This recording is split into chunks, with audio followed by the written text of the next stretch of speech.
हरे कृष्णा। हम भगवत गीता के द्वितीय अध्याय से कुछ श्लोक पढ़ रहे हैं। मात्रा स्पर्शास्तु कौन्तेया शीतोष्णा सुख दुःखदः आगमा पायनः नित्यास ताम स्थितिक्षस्व भारत। अनित्य और नित्य। नित्य का अर्थ है सदा, अनित्य का अर्थ है अस्थाई प्रकृति। हम सब आजादी चाहते हैं और वह आजादी एक या दो दिन नहीं, हमें आजादी, शाश्वत आजादी, वास्तविक आजादी चाहिए। अगर हमारे स्कूल में कोई परीक्षा है और उस परीक्षा को जीवन भर लिखना है तो हमें परीक्षा से बाहर आने के बाद कभी नहीं लगेगा कि हम आजाद हैं।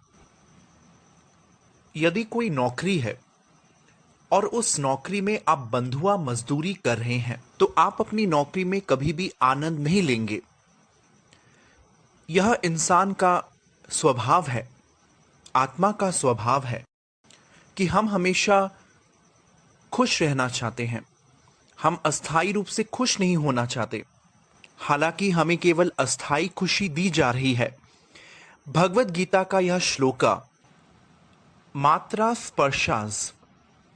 मात्रा स्पर्शास हमारी संवेदी धारणा है। यह इंद्रियां है। जैसे आप गर्म पानी लेते हैं, ठंड के मौसम में आप सुखद महसूस करेंगे, गर्मी के मौसम में वही गर्म पानी बहुत घुटन है।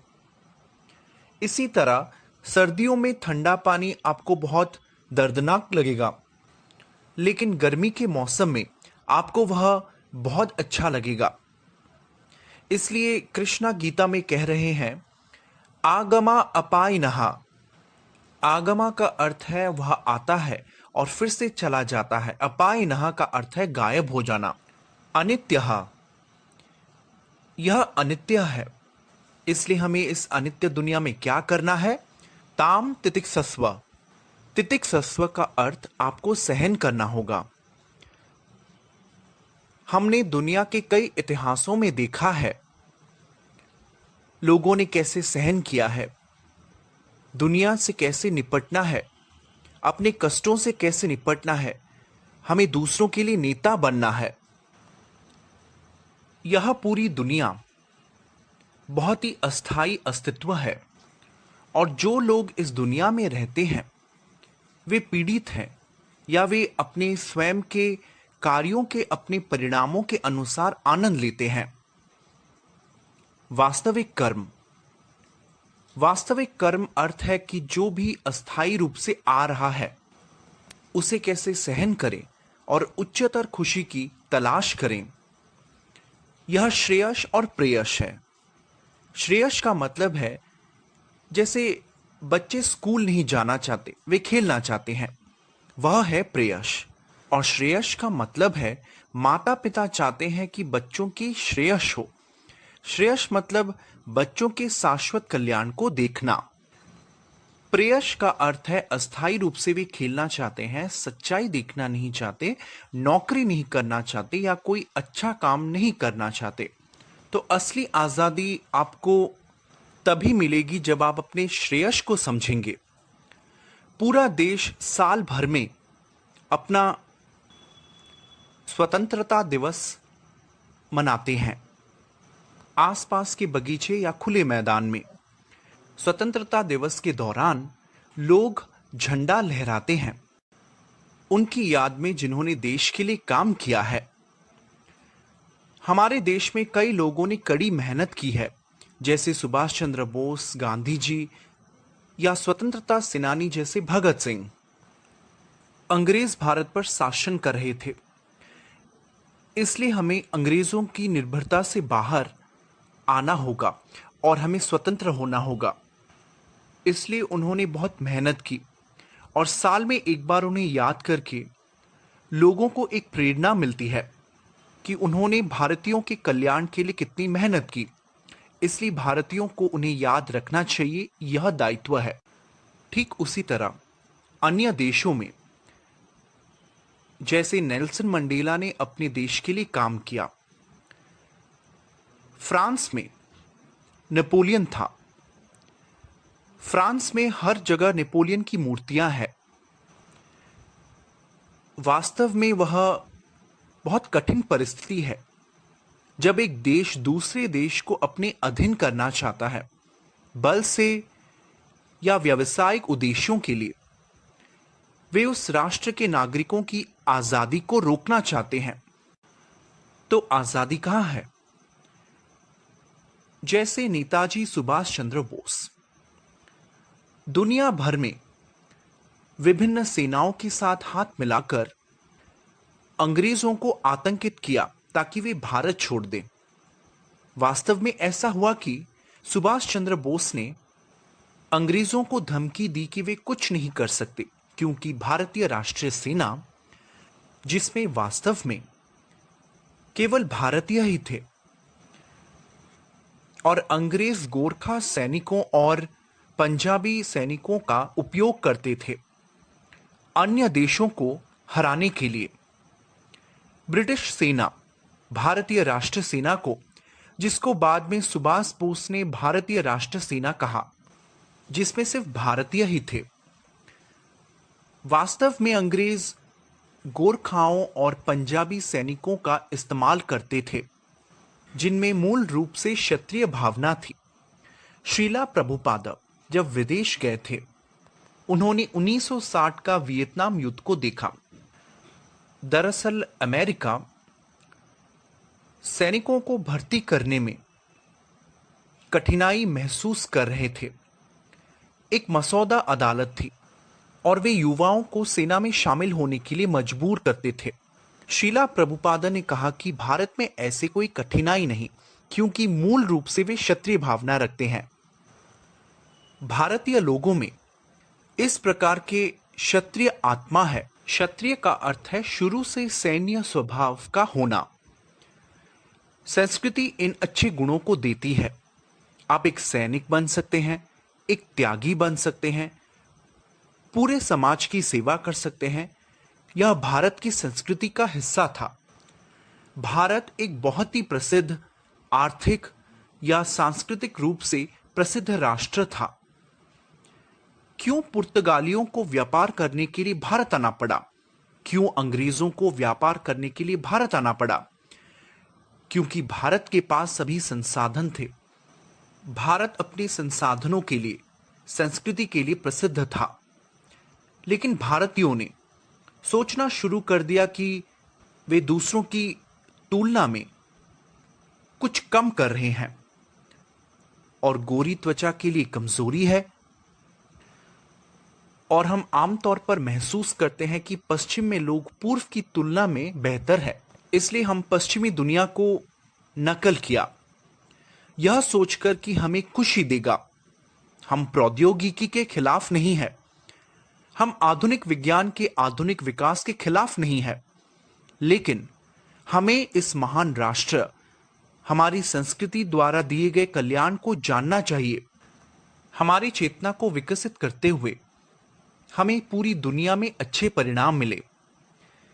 इसलिए अंग्रेज वास्तव में पूरी कॉलोनियों को हराकर उन्होंने कॉलोनियां बनाई। भारतीय सेना की ताकत से अन्य देशों को हराया। और नेताजी सुभाष चंद्र बोस वास्तव में वह बहुत मजबूत हो रहे थे। जर्मनों द्वारा कब्जा कर लिए गए सैनिकों को रिहा करके, और उन्होंने भारतीय राष्ट्रीय सेना का गठन किया और उन्होंने कहा कि तुम मुझे अपनी ऊर्जा दो, खून दो, मैं तुम्हें आजादी दूंगा। नेताजी का प्रसिद्ध नारा। इसलिए हम स्वतंत्रता सेनानियों के ऋणी हैं, जिनके लिए हमें अपनी भारतीय नागरिकता प्राप्त की और सामाजिक स्वतंत्रता का आनंद लिया। यह आजादी का एक स्तर है। कम से कम एक बार लोग इसे याद करते हैं, उन्हें यह दायित्व लगता है। लेकिन सिर्फ इतना ही नहीं, आप दुनिया के दूसरे हिस्से को देखें, जैसे कि सर फिलिप सिडनी थे। वह एक महान सैनिक थे। जब वह मर रहे थे, पीने के लिए पानी नहीं था और किसी तरह किसी ने उन्हें थोड़ा पानी दिया। एक और सैनिक उनके बगल में मर रहा था। उन्होंने सोचा वैसे तो मैं मर जाऊंगा। उन्होंने कहा कृपया उस व्यक्ति को पानी दे।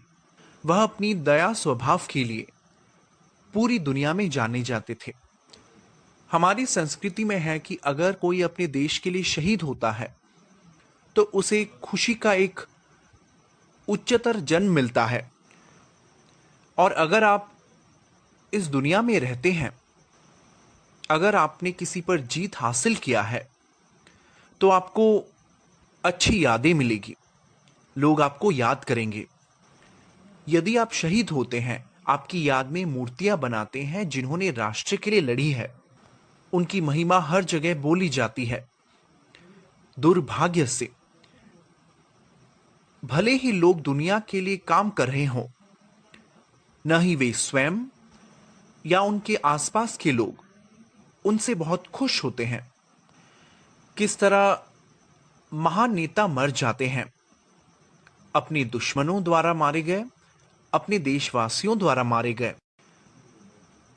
वास्तव में नेपोलियन जब वह मर रहा था तो उसने पानी मांगा।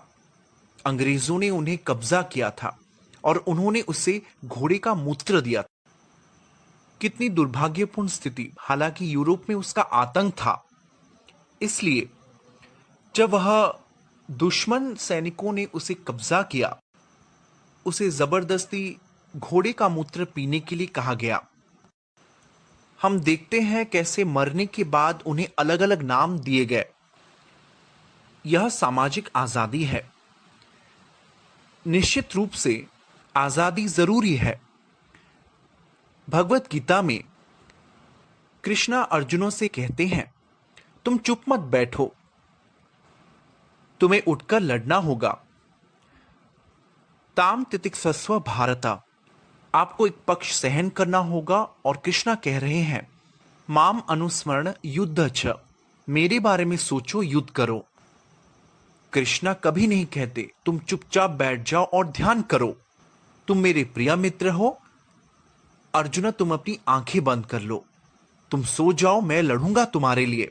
नहीं, पूरी भगवत गीता में आप देखें कृष्णा कहते हैं, अर्जुन तुम उठो और लड़ो, अपने हृदय की कमजोरी को छोड़ो, उठो और लड़ो।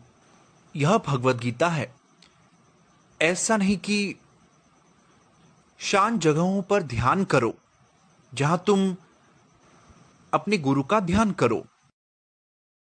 गुरु भी कहता है कि तुम बस मेरा ही ध्यान करो। और इसलिए भगवत गीता में कृष्णा कहते हैं, तुम मेरा ध्यान करो और युद्ध करो। पूरे विश्व में कोविड-19 परिस्थिति है और भारत में बहुत से भक्त और विभिन्न धार्मिक पृष्ठभूमि से कई आध्यात्मवादी है जो दूसरों की मदद कर रहे हैं। वही जरूरत है। आजादी का मतलब है आप एक मध्यस्थ के चंगुल में नहीं रह सकते। या तथाकथित आध्यात्मवादी या तथाकथित सामाजिक नेता जो अपनी पकड़ में रखेंगे तो आजादी कहाँ है। आपको अपनी सोच में स्वतंत्र रहना होगा। वह आजादी हमें भ्रम के पकड़ में आने की नहीं है। हमारे 4 दोष हैं। हम भ्रम में बंधे हुए हैं। हम खुद को धोखा दे सकते हैं, दूसरों को धोखा दे सकते हैं। हमारे इंद्रिय अपूर्ण है, इसलिए इन अपूर्ण दोषों के साथ इन चारों से आजादी प्राप्त नहीं कर सकते। जन्म, वृद्धावस्था, बीमारी और मृत्यु से आपको वास्तविक आजादी की आवश्यकता है। और हमारी वैज्ञानिक उन्नति के बावजूद हम सब इस भ्रम में थे कि उच्च ग्रहों पर जाने से जैसे विज्ञान का विकास हुआ है, उच्च ग्रहों पर जा सकते हैं, रॉकेट्स द्वारा और चीजें ठीक हो जाएगी। हाल ही में कुछ वैज्ञानिक कह रहे हैं कैसे हमारी तकनीक ही हमें नष्ट कर रही है। मानव अपनी तकनीक की प्रगति से जो आजादी देने वाली है, वास्तव में सभी रोग प्रतिदिन विनाशकारी होते जा रहे हैं। दरअसल आकाश पर तैरते उपग्रहों की एक कालीन परत की तरह दिखती है। हमारे पास 2G technique, 3G, 4G technique है। अब हम 5G तकनीक के साथ आ रहे हैं। ये प्रौद्योगिकियां जो उपग्रह से आ रही है, बहुत सारी रेडियो तरंग उत्सर्जित करती है, जो वास्तव में मानव को शांतिपूर्ण होने के लिए मुश्किलें देती है। हमने वाईफाई शुरू किया और वैज्ञानिक चाहते हैं जब हमें वाईफाई मिली तो हम बहुत खुश हुए। ओ, हमें अपने कंप्यूटर में अब केबल नहीं रखनी है, वहाँ वाईफाई है, हम अच्छी तरीके से चला सकते हैं। लेकिन साथ साथ सावधानियां दी गई। हाँ, वाईफाई है, लेकिन कुछ दुष्प्रभाव भी है। रात में आप वाईफाई बंद कर दें, अन्यथा आप शांति से नहीं सो सकते। आपके कमरे में हर जगह पर किरणें जा रही है। हमने प्रौद्योगिकी का विकास किया, लेकिन साथ में इसके कई सारे दोष भी है। ऐसा इसलिए क्योंकि किसी भी मानव निर्माण में ये 4 दोष हैं। क्योंकि हम अपूर्ण है, तो हम जो उपकरण बनाते हैं वे भी अपूर्ण हुए। हम सब जानते हैं प्रसिद्ध मानव कंप्यूटर शकुंतला देवी को, जो बहुत प्रसिद्ध थी और वह मैसूर की है और उन पर अनेक फिल्में बनी हुई है। उन्हें कभी भी मानव कंप्यूटर कहा जाना पसंद नहीं था, क्योंकि उन्हें लगता है कि कंप्यूटर मनुष्यों द्वारा बनाया गया है और कंप्यूटर के साथ मनुष्य की तुलना करना वास्तव में उन्हें सम्मान देने का सही तरीका नहीं है। उनका मानना था कि उनके मस्तिष्क का सम्मान करने का यह एक हीन तरीका है। मैंने अनेक चर्चाओं में सुना है कि वह बहुत कम वक्त में उचित समीकरण दे सकते थे, पर कंप्यूटर वही सवाल का जवाब गलत देता था। इसलिए मनुष्य हमेशा मशीनों से बेहतर होता है। बहुत सारे उपन्यास या फिल्में बनी हैं कि कैसे मशीनें कल इंसानों के लिए आतंक बन जाएगी। यह संभव है। हम कुछ मशीनें बनाते हैं और तकनीक द्वारा कुछ संवेदी धारणाएं देते हैं। इसलिए हम आज विज्ञान के सहारे जो भी सोच रहे हैं, वह कल इस दुनिया के लिए कठिन परिस्थिति पैदा कर सकती है। हम बहुत सारे शोध करते हैं, फिर एक वायरस आती है और पूरी दुनिया नष्ट हो जाती है। अभी हम देख रहे हैं कैसे एक वायरस हमला कर रहा है और अधिक वायरस की आशंका है। कुछ साल पहले पूरी दुनिया हैरान थी कि यूएसएसआर के विभाजन के बाद रूस और अमेरिका के बीच लगातार शीत युद्ध चल रहा है। इसलिए उस वक्त अमेरिका हमेशा ये महसूस करते थे कि कम्युनिस्ट राष्ट्र के कारण रूस एक खतरा है और उन्हें हमेशा उनसे थोड़ा आगे रहना पड़ेगा। और तकनीक को लेकर शीत युद्ध होता था कि कौन सबसे अच्छा हासिल करेगा इस दुनिया में। इसलिए 1960 के दशक में एक अंतरिक्ष युद्ध हुआ और सोवियत यूनियन बहुत तेजी से बढ़ रहा था। उन्होंने सबसे पहले मानव रहित स्पेस स्पुतनिक को अंतरिक्ष में छोड़ दिया। स्पुतनिक भेजने के बाद वह 2 घंटे के भीतर लगभग 3 बार पृथ्वी के इर्द गिर्द घूमा।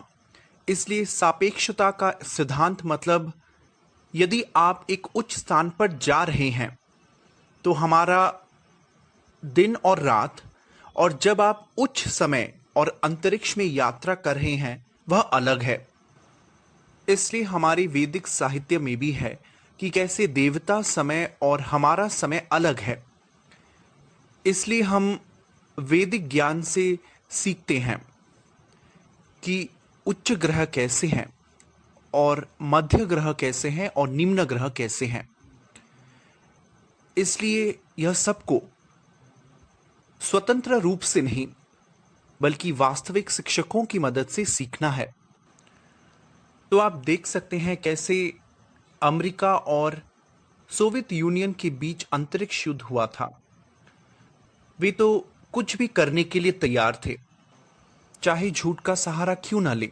अगर एक परमाणु हथियार उत्पादन किया तो दूसरा भी परमाणु हथियार का उत्पादन करता था। हम सभी मनुष्य हैं और हम बहुत सारी परमाणु ऊर्जा पैदा कर रहे हैं। मान लीजिए कि अगर एक व्यक्ति या एक राष्ट्र पर हमला हो रहा है, उसमें दुनिया का वह हिस्सा नष्ट हो रहा है जो कुछ भी नहीं बल्कि हमारी अपनी पृथ्वी है। हमारी पृथ्वी नष्ट हो रही है, इसलिए प्रतिक्रिया आएगी कि हम ग्रह को बचा रहे हैं। हम ग्रह को कैसे बचा सकते हैं जब हम बमबारी कर रहे हों। इसलिए यूएसएसआर अलग होने के बाद रूस अलग अलग राज्यों में अलग हो गया। वे महसूस करते थे कि अब कोई खतरा नहीं है। कुछ साल पहले कुछ खबरें आई कि कुछ आतंकवादी रूस में एक फिल्म या सिनेमा थिएटर पर हमला किया है, और जब वह सिनेमा थिएटर पर हमला किया तो सभी लोग बैठे थे और फिल्म देख रहे थे। अचानक वह दरवाजा खोले और एक व्यक्ति को मार दिया, और उन्होंने कहा कि अन्य लोग मारे जाएंगे, हमारी कुछ मांगे थी। इसलिए थिएटर बंद किया गया। लोग डर गए कि पता नहीं क्या होगा। उस समय दरवाजे बंद किए गए। धीरे धीरे एसी नॉब्स, उन नॉब्स के छेदों से कुछ गैसें निकाली गई और थिएटर में सभी को सोने के लिए रखा गया। रूस के सैनिक अंदर घुसे और उन्होंने आतंकवादियों को मार डाला। बहुत से लोग चिंतित थे। रूस के पास जैविक हथियार है और इन हथियारों का परीक्षण किया जाता है। यह गैसों के रूप में जा सकता है या वायरल रोगों के रूप में। अन्य व्यक्ति को नष्ट करने के लिए विज्ञान और प्रौद्योगिकी कुछ इस हद तक बढ़ गए हैं कि यह वायरस पैदा कर सकता है, एक देश से दूसरे देश तक, और दूसरे व्यक्ति के स्वास्थ्य को नष्ट कर सकता है। यह पूरे देश को नष्ट कर सकता है। इसलिए हम कहां स्वतंत्र हैं। हम दूसरों के लिए बीमारी पैदा कर सकते हैं, दूसरों के लिए मृत्यु पैदा कर सकते हैं। नियंत्रण कहां है? दया कहां है? वास्तविक आजादी कहां है? हमें बीमारी होने की आजादी नहीं है। हम एक टीकाकरण बना सकते हैं, इसके बाद एक और बीमारी पैदा की जा सकती है। यदि प्रकृति द्वारा नहीं तो मानव स्वयं एक वायरस बनाएगा। आजादी कहां है? भगवत गीता में उल्लेख किया गया है कि अगर आपको जन्म, मृत्यु, वृद्धावस्था और रोग का चक्र से निकलना है, जन्मा मृत्यु जरा व्याधि दुख दोषानुदर्शनम, आप जितना भी उन्नति करें, क्या आप अपनी बीमारी से छुटकारा पा सकते हैं? आप एड्स समस्या का हल निकाल सकते हैं, पर क्या आप कैंसर की समस्या को दूर कर सकते हैं? अगर आपको कैंसर से कुछ राहत मिली है तो आपके पास कोविड-19 है। कोविड-19 के बाद एक और समस्या मिल जाएगी। लोग आमतौर पर पिछले दिनों के बारे में सोचते हैं जब कोई उचित मेडिकल दुकान नहीं था, फिर भी लोग मर रहे थे। लेकिन अब हम मेडिकल की दुकानों को दवाइयों से भर दिए हैं, इसलिए चिंता की कोई जरूरत नहीं। छोटे बुखार के बारे में चिंता करने की कोई जरूरत नहीं है। जब कोविड-19 जैसा बड़ा बुखार आए तो हम सब मर जाते हैं।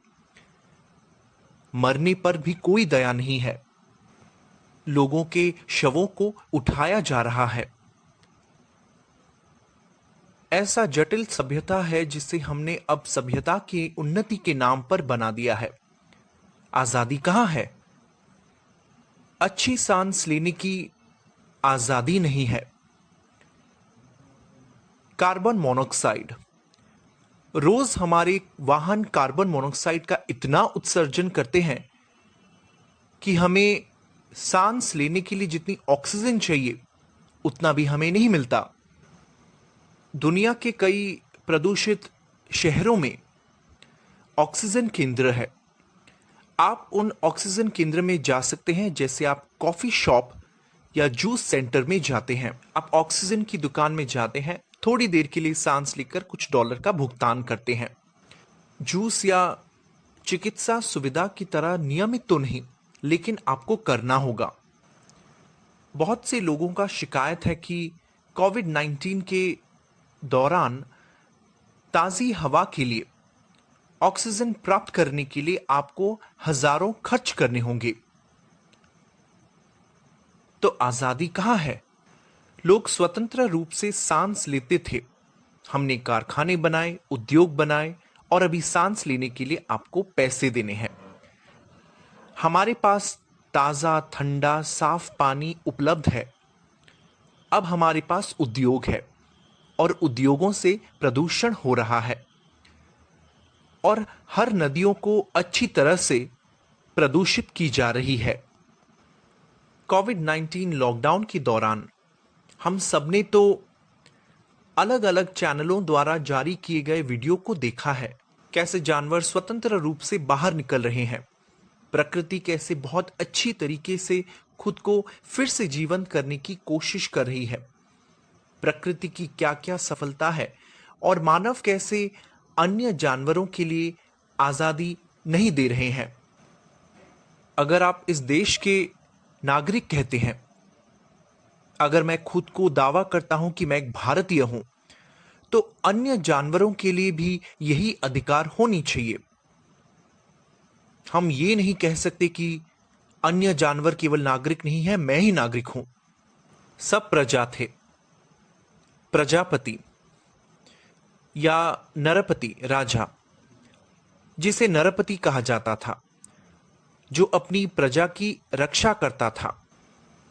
5000 साल पहले महाभारत युद्ध के बाद महाराज परीक्षित अर्जुन के पोते, क्योंकि उनके बच्चों की मृत्यु हो गई थी, तो पोते ने दादा के राज्य को, पांडवों के राज्य को संभाला। वह बहुत ही शक्तिशाली सम्राट था। वह अपने राज्य में किसी भी प्रकार की कुख्यात गतिविधि नहीं होने देता था। उसने एक व्यक्ति को देखा, एक अश्वेत व्यक्ति एक गाय और बैल की पिटाई कर रहा था। उसने तुरंत एक चाकू लिया, उसके पास गया और कहा कि आप मेरे राज्य में जानवरों को कैसे छू सकते हैं। वह व्यक्ति मूर्तिमान कली था, इसलिए वह उसके चरणों में गिर गया, क्षमा करने का अनुरोध किया और कहा, साहब मैं भी आपका नागरिक हूं, यह मेरा स्वभाव है, इसलिए कृपया मुझे अपने राज्य में कुछ जगह दें। उन्होंने कहा, हां तुम मेरे राज्य में रह सकते हो, लेकिन तुम यहां नहीं रह सकते। तुम रह सकते हो उस जगह जहां पर ये 4 चीजें हो रही है। वह क्या था?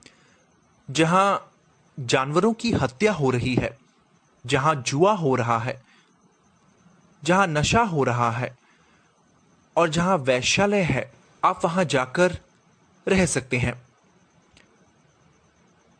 तो इस कली पुरुष मूर्तिमान कली ने, और यह आदमी महाराज परीक्षित के राज्य में गया। महाराज परीक्षित हस्तिनापुर न्यू दिल्ली से शासन करते थे। वे पूरी दुनिया के सम्राट थे। महाभारत का अर्थ है, भारत का अर्थ है विशेष रूप से भारत का वह महान राजवंश जो भारत की पवित्र नदियों के भीतर रहते हैं। ये भारत का वो हिस्सा है जो कंदहार की तरह अलग हो गया। जो अभी पाकिस्तान या अफगानिस्तान के पास कंदाहार था, पहले वह कंदाहार था, भारत में केवल एक राज्य था। इसलिए बहुत से राज्य ऐसे थे, जैसे पाकिस्तान राजनीतिक कारण से भारत से अलग हो गया, उसी तरह कई राज्य अलग हो गए। लेकिन पहले पूरी दुनिया एक सम्राट के अधीन थी। कई छोटे छोटे राजा थे, लेकिन एक राजा था, महाराज परीक्षित, और वह कभी बर्दाश्त नहीं कर सकते थे अगर कोई इन चार गतिविधियां करता था। यह हमारी महान संस्कृति थी। इस तरह से लोग देश पर शासन करते थे। वे वास्तविक स्वतंत्रता देते थे। वे अपने नागरिकों को वास्तविक स्वतंत्रता देते थे। भगवान रामचंद्र, उन्हें महान राजा के रूप में जाना जाता है, क्योंकि अपने जीवन के अंत में उन्होंने अपने राज्य के सभी नागरिकों को आध्यात्मिकता की ओर ले गए। जो कोई भी उनके राज्य में रहता था, उसे बीमारियों का अनुभव नहीं हुआ, उसने बुढ़ापे का अनुभव नहीं किया, अपने शरीर या मन से पीड़ा या दूसरों से पीड़ित होने का अनुभव नहीं किया। इसे तापत्रय कहते हैं। 3 प्रकार के दुख जो शरीर मन से आते हैं, जिसे आदि भौतिक क्लेशा कहा जाता है, और दुख जो दूसरों से आते हैं और जो प्रकृति से आते हैं। राजा रामचंद्र के शासन के दौरान उस समय इस तरह के कष्ट नहीं थे। अपने पापी गतिविधियों के कारण हमें कष्ट मिलती है, लेकिन एक वास्तविक राजा, पवित्र राजा, हमेशा अपने नागरिकों को पवित्र तरीके से सभी समस्याओं से बाहर निकालता है। ये वास्तविक स्वतंत्रता हुआ। ऐसा नहीं है कि हम एक अस्पताल खोलते हैं और कुछ 100 बीमारियां हैं, अब हमने उसे 10,000 बीमारियों में तब्दील किया है और 1 लाख अस्पताल बनवाया है। वह प्रगति नहीं कहलाती। जीवन जीने का समग्र तरीका यह है कि मैं बीमारी को कैसे रोकूं और प्रदूषण को बढ़ाकर अपनी बीमारियों को क्यों बढ़ाऊं।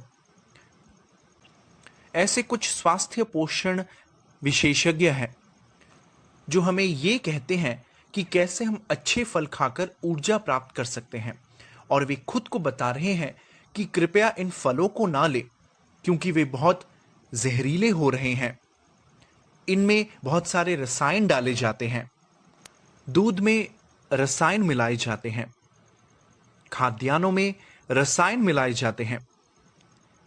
जैसे लकड़ी की कुछ धूल, लकड़ी की धूल है, और कुछ मसाला पाउडर में लकड़ी का पाउडर मिलाया जाता है।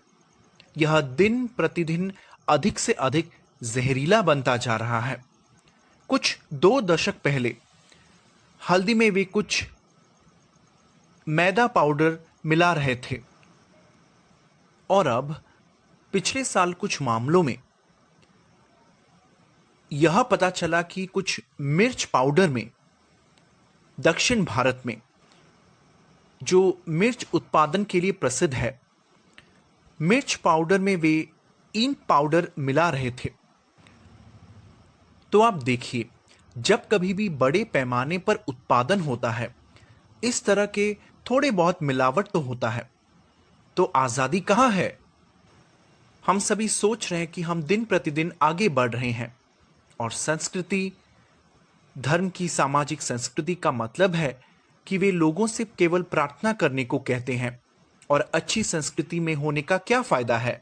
इन अच्छी आदतों का क्या फायदा है? हमें अपने राष्ट्र का विकास वैज्ञानिक उन्नति के द्वारा करना होगा। हमें रॉकेटों को अंतरिक्ष में भेजना होगा। जो वैज्ञानिक अंतरिक्ष में रॉकेट भेज रहे हैं, वही कह रहे हैं कि यह भविष्य में एक ऐसी आपदा है जिसका लोग शांति से विरोध भी नहीं कर सकते। वे प्रतिरोध शक्ति खो देंगे।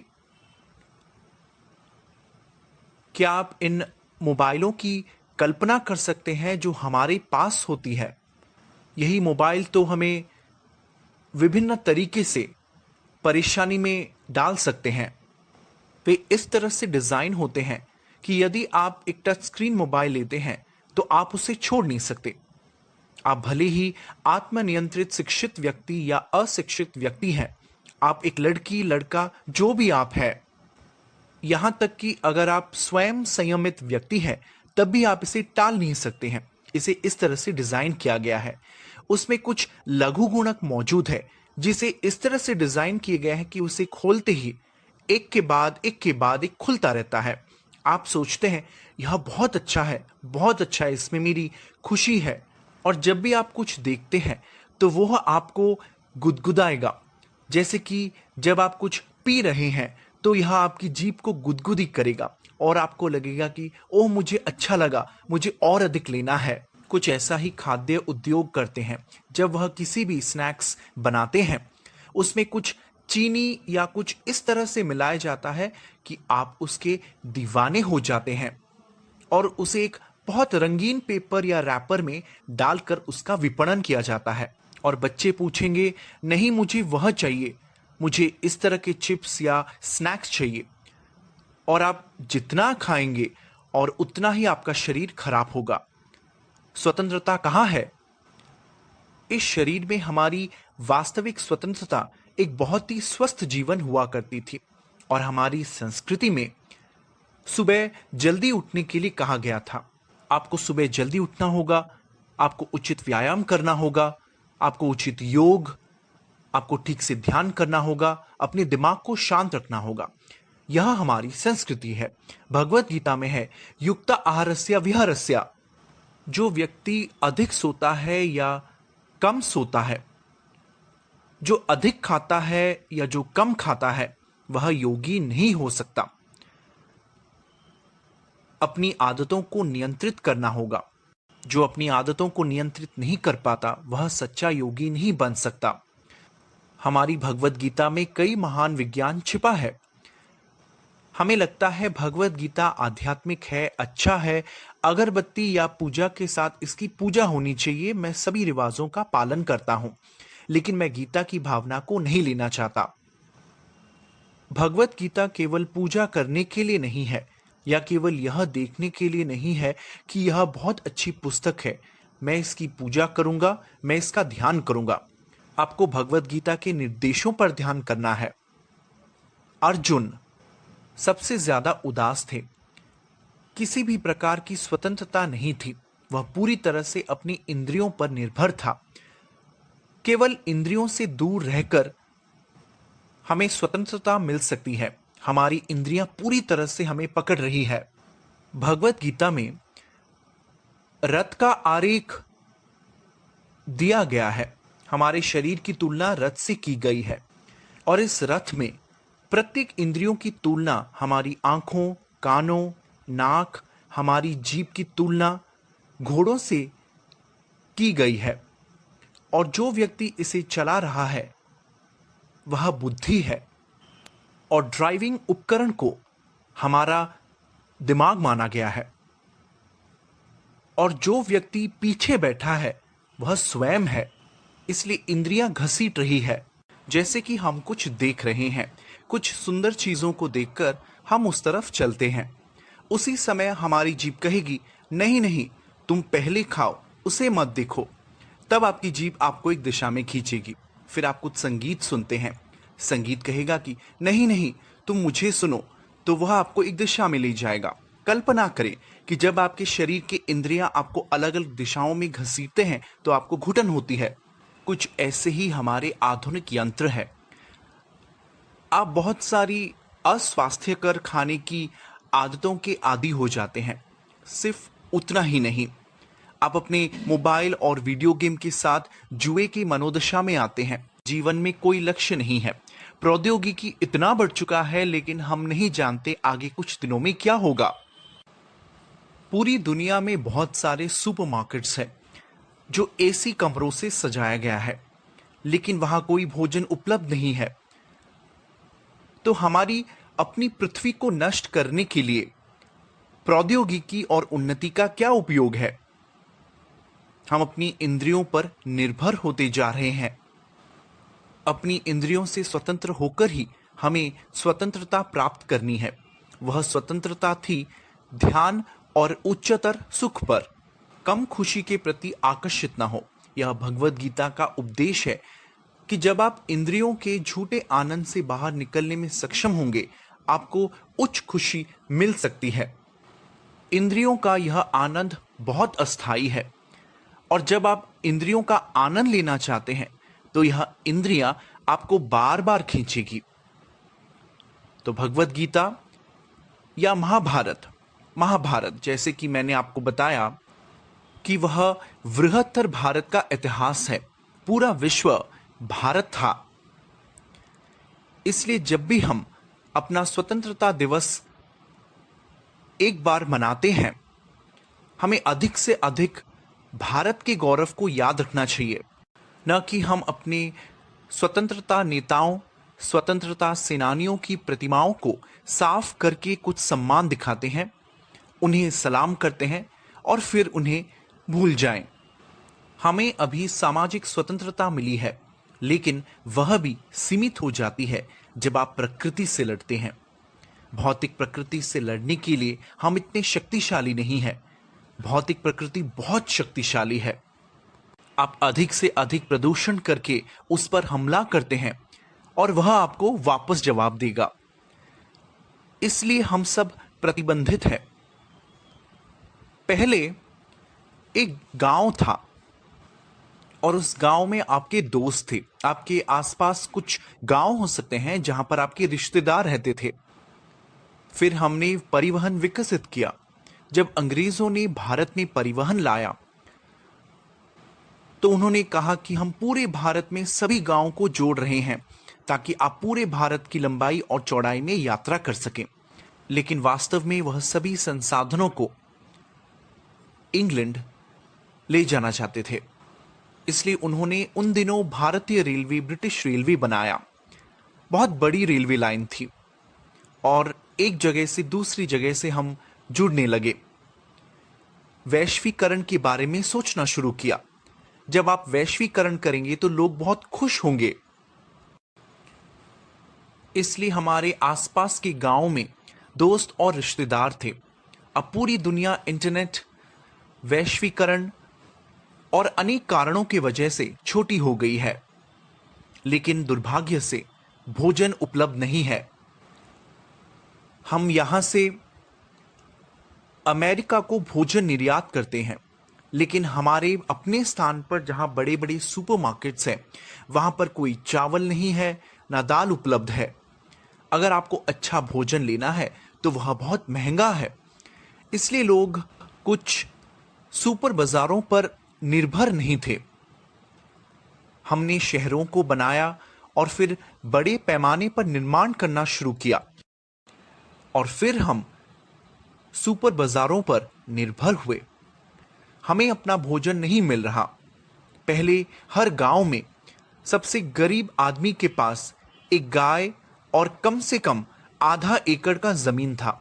वह अपना अनाज उगा सकता था और उसके पास दूध था जो उसके परिवार के लिए पर्याप्त था। लेकिन अब भारत में मुंबई, कोलकाता जैसे बड़े शहरों में लोग 50-100 किलोमीटर की यात्रा करते हैं। एक दूसरे से दूसरे देश को साप्ताहिक आधार पर नौकरी के लिए जाते हैं। कभी कभी बड़े शहरों में दैनिक आधार से 60 से 80 किलोमीटर की यात्रा करते हैं। एक छोटी सी कहानी है। दरअसल एक लड़का, वह अचानक एक दिन घर में एक आदमी को देखा। जब वह उठ गया और उसने मां से पूछा कि मां, यह व्यक्ति कौन है? दरअसल वह उसके पिता थे। तो इस पिता ने बच्चे को जब जन्म दिया, वह सो रहा था। जब वह सो रहा था तो उसका पिता नौकरी पर जाते थे। कार्यालय से वापस आकर पिता 4-5 घंटों के लिए फिर से यात्रा करता था। जब तक वह वापस आता तब तक देर रात हो जाती। छोटा बच्चा सो जाता था और कुछ सालों के बाद जब बच्चा बड़ा हुआ तो उसने अपने पिता को देखा। ऐसी दुर्भाग्यपूर्ण स्थिति, और लोग अस्तित्व के लिए बहुत संघर्ष करते हैं। सब कुछ उद्योग के एक अस्थायी चरण से जुड़ा हुआ है। यह टिकाऊ नहीं है। कोई भी स्थायी अर्थव्यवस्था नहीं है। यदि आप कृषि को देखें तो भारत को कृषि प्रधान राष्ट्र कहा जाता था, और अब पूरी दुनिया भारत को अगर देखती है तो वह भारतीय उत्पाद है, न केवल आईटी के उत्पाद। वैसे तो एचआर लोग, एचआर टीम है। भारत की वास्तविक उन्नति, वास्तविक संस्कृति जो कृषि या कृषि अर्थव्यवस्था के माध्यम से थी, वह वास्तव में परस्पर जुड़ा था। जैसे उदाहरण स्वरूप आगे एकीकरण और पिछड़े एकीकरण। किसी भी अर्थव्यवस्था का आगे एकीकरण, जैसे एलएनटी निर्माण कर रहा था, तो उन्होंने क्या किया? उनके पिछड़े एकीकरण का मतलब है कि वह सीमेंट बनाने के साथ शुरू किया। एलएनटी सीमेंट बनाना शुरू करता है, जो कि उत्पाद स्तर से पिछड़े एकीकरण से है। आगे के एकीकरण क्या है? वे अन्य निर्माण भी कर सकते हैं। इसलिए यदि आप पिछड़े एकीकरण को देखें, जो हम अपने खाद्य पदार्थों के निर्यात कर रहे हैं, आप देख सकते हैं कि यह सब हमारे कृषि के पिछड़े एकीकरण से आ रहा है। और निर्यात में आगे एकीकरण के सहारे भारत सबसे बड़ा निर्यातक बन सकता है, अगर हम सिर्फ विकास और कृषि अर्थव्यवस्था कर सकते हैं। दुर्भाग्य से यह उद्योग से जो हम बढ़ रहे हैं, वे केवल हमारे देश में प्रदूषण को लाने की कोशिश कर रहे हैं। आप बताइए, हम कितना मोटर वाहन, मोटरसाइकिल भागों का उत्पादन करते हैं? इसका क्या उपयोग है? हम टार सड़क बनाते हैं। अब आप बताइए, पूरे भारत में सड़क बनाने के लिए कितना टार की आवश्यकता है? और फिर उसके बावजूद कोविड-19 से अधिक सड़क दुर्घटनाओं के मामलों में रोजाना हजारों लोग मर रहे हैं। और फिर हमने धरती में बोरवेल डाल दिए, बहुत से बच्चे उसमें गिर गए, बच्चों को बचाया नहीं जा सका। केवल कुछ मामलों में सफलता मिली है। हम जो कुछ भी करते हैं उसके बहुत सारे दुष्प्रभाव होते हैं। हम विकसित करते हैं और एक अच्छे प्रभाव के बदले 10 और दोष उभर आते हैं। एक अच्छे प्रभाव के बदले आप 10 बुरे प्रभाव दे रहे हैं। यह प्रभाव नहीं, दोष है।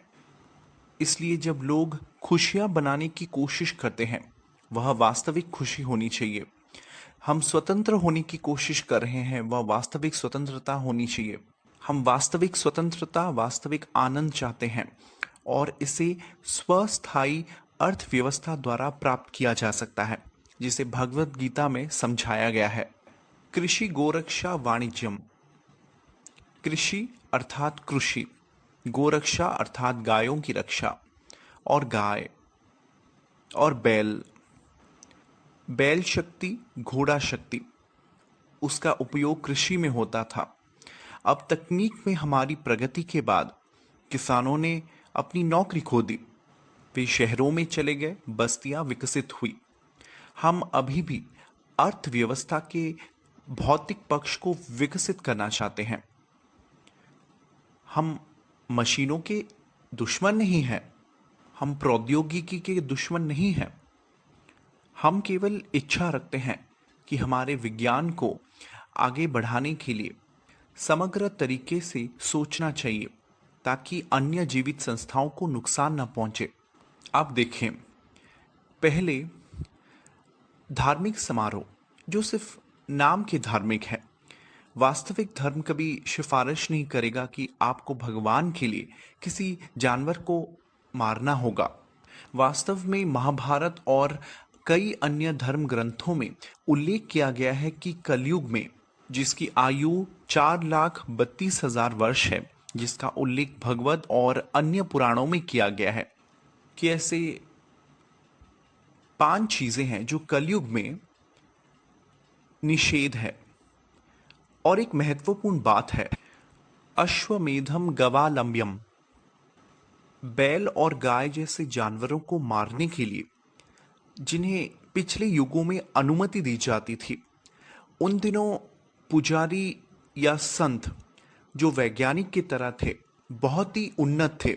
जैसे कि कुछ विज्ञान परीक्षण होते हैं जो कुछ खरगोशों या चूहों पर होते हैं, वे भी मंत्र परीक्षण करते थे। जब कोई जानवर या वृद्ध जानवर की बलि दी जाती थी और मंत्र के माध्यम से वे उस जानवर को एक नई शरीर, एक नया जीवन दे सकते थे। और क्योंकि कलयुग में उस तरह के पारलौकिकवादी या उन्नत मनुष्य नहीं है, इसलिए कलयुग में, और यह बलि की प्रथा निषिद्ध है कलयुग में। लेकिन दुर्भाग्य से कई धार्मिक समारोह में अभी भी कट्टर दृष्टिकोण या भावुक दृष्टिकोण के कारण यह जारी है, और यहाँ तक कि अब भी हो रहा था। लेकिन मशीनें आते ही अब दुनिया के सबसे सभ्य देशों में भी हो रहा है, और वह भी बिना किसी धार्मिक हस्तक्षेप के।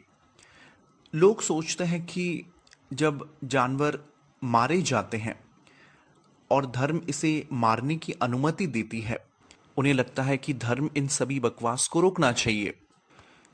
लेकिन सबसे उन्नत सभ्य देशों में, जैसे अमेरिका या ब्रिटेन या भारत जैसे विकासशील देशों में, स्वचालित कत्ल खाने होते हैं।